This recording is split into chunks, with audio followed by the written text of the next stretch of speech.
Good morning, friends. You thought I had gone away, but here I am. I'm back. You see, after the Murdaugh verdict and he's sentenced and he's carted off to prison, he got his head shaved and he looks a hot ass mess.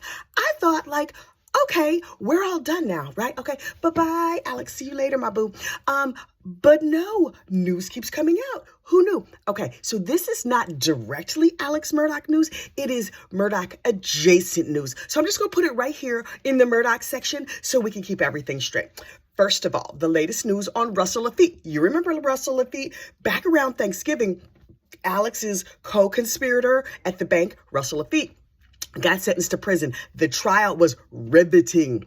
Russell, much like Alex, was foolish enough to take the stand, and I was breathless there for every moment of it, and he hung himself by taking the stand.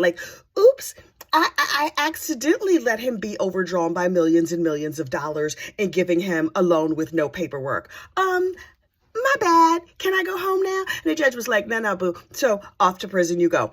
I don't even think he's been sentenced yet, but he is still in prison. I'm dying to know how much time he gets, although it's a white-collar crime, so he's not likely to get that much time, but who knows? It was a lot of money, and it's a small community. So anyway, old Russell, of course, as one does, filed an appeal.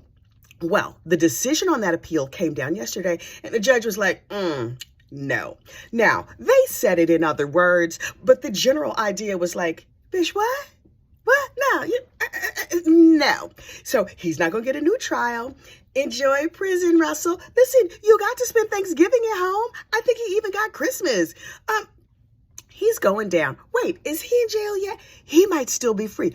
Was he watching court TV like the rest of us? Was he breathlessly following Alex's trial? What's funny is that in Russell's trial, Alex was like, I'll testify and say that it was just me. And Russell was like, don't help me. Don't help me. Plus, had Alex gotten on the stand for Russell's trial, they could have asked Alex anything. And Alex was, at that time, smart enough not to expose himself to further liability. Turns out, when it came to his own trial, he did not have such wisdom. So the jurors are all out. The jurors in Alex's trial are all up in these streets and on my TV, talking. Now, this is what's funny to me. The night after the convictions or the night of the convictions, one of the jurors put on his best suit. He got up there, honey, and he was like, yes. And then this is what we were thinking. And this is how it went. And this and this and that. He took us behind the scenes into the jury room. But the thing is, I suspect his interview was done right there in South Carolina. A couple of the smarter jurors, they were like, oh, we holding out. I can only give you an interview if you fly me to New York City, where I have probably never been. And yesterday, 3 jurors were on the Today Show. Remember that time I was on the Today Show like a couple of months ago? I was doing exercises. It was really fun. The Today Show people are really nice and they have good snacks.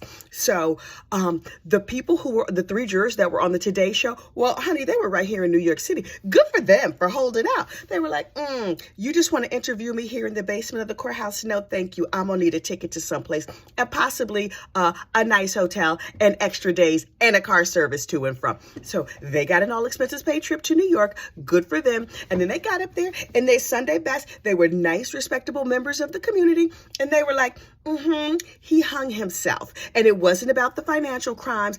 It was about his lying. And across the board, everybody was like, he wasn't crying on the stand.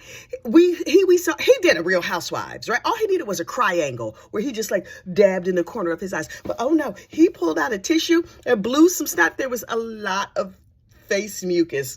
It was disgusting. But the jurors were not buying it for women. They were like, yeah, nah, we didn't see a tear. It was fake as an Andy Cohen reunion. They were like, nah, boo. And had he not taken the stand, they were like, well, maybe that's his voice, maybe it's not. But once everybody and their brother got up there and was like, yeah, that's him. He was like, well, let me get up there and explain why it's not me. And while I'm here, I'm going to explain the kind of liar I am and explain all the other evil deeds I have done. And the jury was like, oh, we see you, scumbag.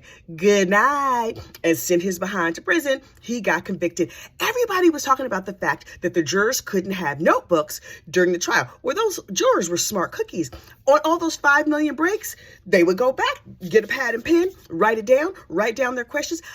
Listen, anytime there is a jury in a small community or a place that I've never been, or let's face it, somebody with a deep accent, somebody in the comments said they like my accent. I have an accent?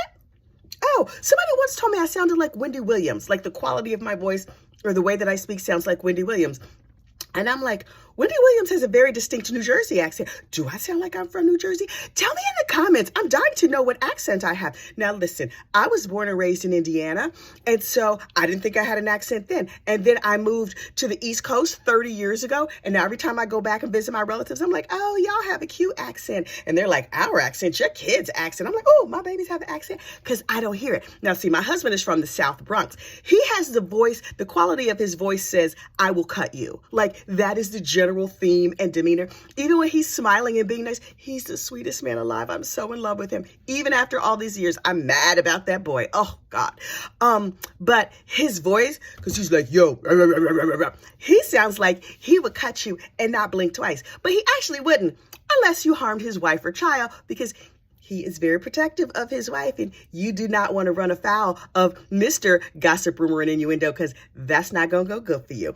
Anyway, all of that to say, I was watching a trial in West Virginia last year, and I was like, oh, West Virginia. So this is going to be a bunch of people with a third grade education and no teeth. Turns out I had prejudged them, and I was wrong. The people of that community of West Virginia, wonderful, wonderful people. At least the ones I saw in court. I kept thinking, are they all from West Virginia? Because I had some terrible stereotypes about the people from West Virginia. Turns out the same is true of South Carolina. Hey, South Carolinians, those people seem so like big-hearted and warm and kind and overall honest. Honestly, all these big media people from the coastal elites or whatever, they're like, they decided too fast. They didn't do this. They didn't do that. Y'all sit down. Y'all not from South Carolina. You don't know the customs. Most of y'all probably never set foot in South Carolina. And y'all talking smack about the South Carolinians. I love the South Carolinians. Now, as a minority, a double minority, a person of color, and a woman, I'm still scared to go there. Honestly, like the big cities, yes, fine. I'll go to a big city. But these little small communities, as soon as the sun goes down, I'm going to have to be out because I don't know. But maybe I am prejudging these small communities. But I don't want to like roll the dice on that one. That notwithstanding, so nice. These people, when I saw them interviewed, I was like, oh, they're not from here. Who are these people? What's on my TV? They are not from here. They were like, yeah, we just listened. And they were kind. Also, they speak kind of slow. I speak kind of fast. So, okay, I can see where like that's a mismatch. So every time I'm listening to like a podcast or whatever of people from, well, anywhere that's not here, I always have to turn up the speed because it's just so slow. It takes forever for anybody to get a sentence out. And sometimes when I listen back to this, I'm like, oh, I need to turn up the speed on that. I was not talking fast enough. But some of y'all might think that heifer talks too fast and you might be turning my speed down. That's fine. Do what you have to do. All of that to say, hey, people of South Carolina, I think that most of y'all are wonderful. But honestly, I think most people from everywhere are probably wonderful. Finally, Buster. Now, Buster was minding his life and doing what he needed to do. Ooh, my throat is dry. Buster's out here in these streets living his best life. But then his father killed somebody, then he got convicted, and now he's going to prison for the rest of his life. And old Bus is like, okay, I'm just trying to go back to like working at the Buffalo Wild Wings and walking my dog, and the media is harassing him. I think that means the media is garbage. Not all of the media everywhere, but those people who are peeking in Buster's blinds and giving that boy a hard time. Listen, I am no Buster fan, but he has been through enough. Y'all don't need to do that. You just don't. Now, let's be real. It's not like NBC News. It's like, let's log on and see what Gossip, Rumor, and Innuendo is saying about us. They are not. And I understand that. That's fine. But just be decent humans. Just be decent humans. He will sit down when he's ready in the right time. He's going to write his book. Did you hear? There was an interview. If you listen to the old jail phone calls, John Marvin asks Alex before his conviction, like a year ago. So there's probably going to be a lot of books and stuff about this. So do you know a good lawyer we can use, a good media lawyer to help us navigate all of that? John Marvin, first of all, I appreciate the ingenuity and the forethought. But secondly, boo-boo, your family was murdered. Why are you worried about writing a book?